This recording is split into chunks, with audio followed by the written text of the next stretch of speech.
Hi guys, sorry to interrupt your video.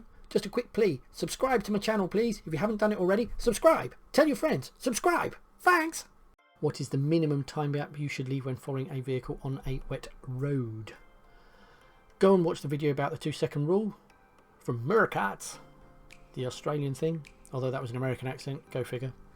Right, 2 seconds in the dry, 4 seconds in the wet, 20 seconds on ice and snow.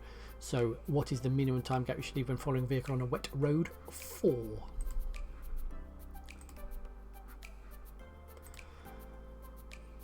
Which vehicle will use a blue flashing beacon? Go and watch the video on beacons. See, I've done a lot of work, right? So, blue flashing beacon, basically an emergency. So think of emergencies. We're thinking blood donor, blood banks, bomb, nuclear, police, fire, ambulance, all that sort of stuff. Ooh, bomb disposal, that sounds a bit emergency, doesn't it? Let's go with that. Motorway maintenance, no, that would be amber. Snowplow, amber. Breakdown, amber. Bomb disposal, blue. Pow. Good. What type of emergency vehicle is fitted with a green flashing beacon? Watch the video on the beacons. It explains all the colours and who does what. However, it is doctor. Right? So remember, if a doctor is an emergency doctor in an ambulance, he'll be turning up with a blue flashing beacon on. But it's the General Medical Council, something like that, doctor who has a green beacon. He doesn't have any special powers. He's not allowed to jump traffic lights or speed or anything like that, which sort of defeats the whole point of having it, frankly. But there you go. You can also get a green flashing beacon on road maintenance vehicles, like a digger, you know, when they're digging up and you've got the big dumper truck and all the rest of it. And all the green light on them means is that they've put their seatbelt on. But as far as this is concerned, with a green flashing beacon, emergency vehicle with a green flashing beacon, that's going to be a doctor. Who should obey diamond-shaped traffic signs? Hint, go and watch the video on trams. Oh, tram drivers. Bus drivers, taxi drivers, lorry drivers. Trams. Trams are diamonds.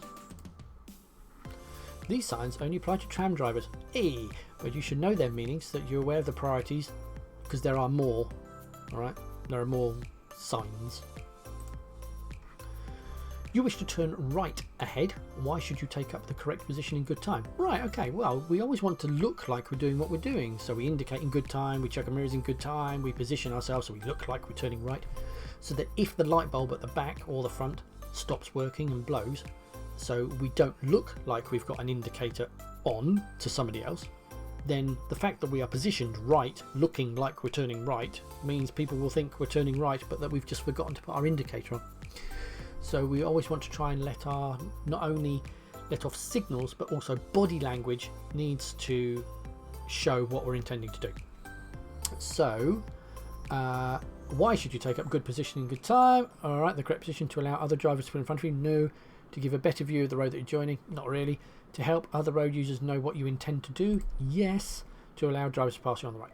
No. I've already explained that. When should you flash your headlights at other road users? Right. A flash of a headlight is an alternative to the use of a horn. You only use a horn when you wish to alert other people to your presence. It's not to say thanks, goodbye, after you, bye mate, beep beep, love you, all that sort of guff. It is, oi, you're trying to kill me. And in situations where the horn would be inappropriate, such as noisy environments, like on the motorway, beep a horn, no one hears it. So much wind noise, and besides the sounds behind you now because you're travelling so fast. But also between the hours of 11:30 at night and 7 o'clock in the morning in a built-up area, except when another road user is posing you a danger, you are not allowed to use your horn. Right? So at night time, a flash of a light's better anyway, because everyone will go, oh, what's that? That's why police cars, when they come belting up behind you, their headlights are flashing like mad on the motorway, because you see that way before you hear the siren. So a flash of a headlight is there to alert other people to your presence. With regards to flashing of headlights, you need on the driving test to be able to react correctly to a flash of a headlight. So if somebody else is flashing to say, come on mate, you can come out of a junction, you need to check around to make sure, one, it's for you, because it might be them saying hello to a friend. Once you're happy it is for you, I would say thank you very much. By all means, acknowledge them with a hand, right? But you yourself, if you start flashing people and waving them across and doing all sorts of stuff like that, you have just failed your driving test, because you are going against the highway code and you are increasing the chance of a car crash, because a flash of a headlight is interpreted by whoever sees it in the way that they wish to interpret it. You can't flash a headlight and say, oh, this is for you only. It's whoever sees it will interpret it in the way that they wish to interpret it. Yeah, I mean, I know myself, I've seen people waving at me before and I've waved back and it turns out they're waving at someone behind me. I'm thinking, who the hell's that? So, you know, if you let off a signal, it's up to the interpretation of the person who sees it. You can't say, oh, this is for that car and it means your headlights aren't working or whatever. It's just a flash, isn't it? And besides, cars with the headlights on driving down the road, if they hit a speed bump, they go over the speed bump like that, it looks like a flash, doesn't it? So you're not even flashing, but you're giving off a signal to someone. So just flashing is just a bloody nightmare.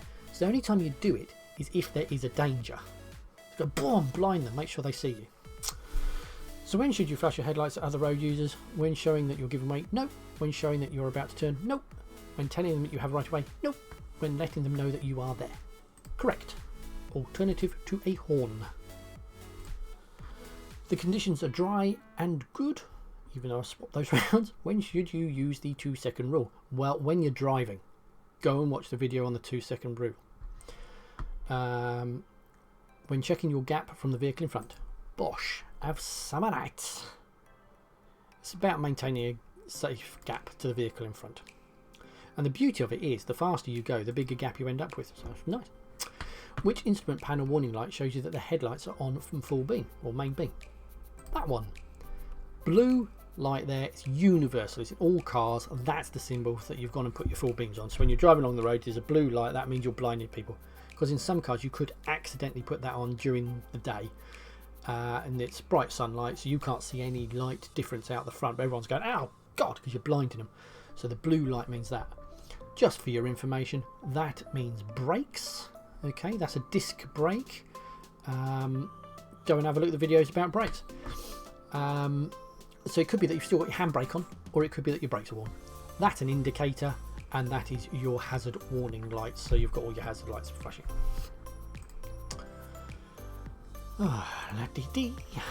You're driving a car that has diesel fuel. What can a loose filler cap on your fuel tank cause? Right. It can make the engine difficult to start. No. It can make the road slippery for other road users. Yes. It can improve your vehicle's fuel consumption. No. It can increase the level of exhaust emissions. No. Right. Diesel has a high evaporation point. Unlike petrol, if you spill petrol, it just evaporates and it goes. Diesel is thicker, it's more glutinous, it is nearer to oil. Okay, if you spill diesel on a floor, because it won't sort itself out like petrol evaporating, it creates an oil slick on the road. The next motorbike that comes around the corner is over and gone. Right, it's really slippery, it's like black ice.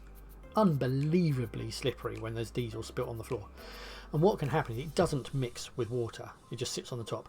So if you had a diesel spill in the dry, it would be where the diesel spilt. First rain comes along, it hits it, it then floats, goes straight across the road, and the road becomes a blooming ice rink.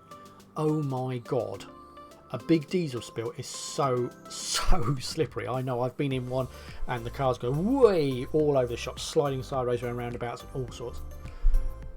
I mean, it's quite good fun if you know it's there and you can muck about, but it's an absolute nightmare on the roads, and it's difficult to clean up. You're going to need detergents, all sorts of stuff you've got to cut through it. It's basically like just pouring oil all over the floor. All right, yeah, there you go. Diesel fuel can spill out if your filler cap isn't secured properly. So where you fill up the car, there's a cap that you put in and lock it in. If it's not quite in properly, as you go around, it sloshes inside the fuel tank, and then if it leaks out, it goes on the floor. It's most likely to occur on bends because as you go sideways the diesel sloshes to the sides. At junctions and roundabouts when you're braking and accelerating, it's sloshing. Where it will make the road slippery, especially if it's wet. At the end of a spell of dry weather, road surfaces may be especially slippery where diesel has been spilled but hasn't been washed away by the rain. It's really slippery. Right, what should you do to avoid fuel spillage? Check that your tank is only 3/4 full. Nah, well, we've already established, put a cap in, isn't it? Check that you've used a locking filler cap. Well, that's nice. I mean, a locking filler cap is one that you put in, you've got to use a key so that nobody can break in and steal your diesel. Check that your fuel gauge is working. Well, that's always handy. Check that your filler cap is securely fastened. There you go. So look, that's an extra bit, locking filler cap. Check that your cap is securely fastened. Now that applies if it's locking or not. So that covers both eventualities, whereas that's only specific. So I would go with that answer myself. Yes! If you want to, we can go and fill up. Just ask. It's fine. It's dead easy.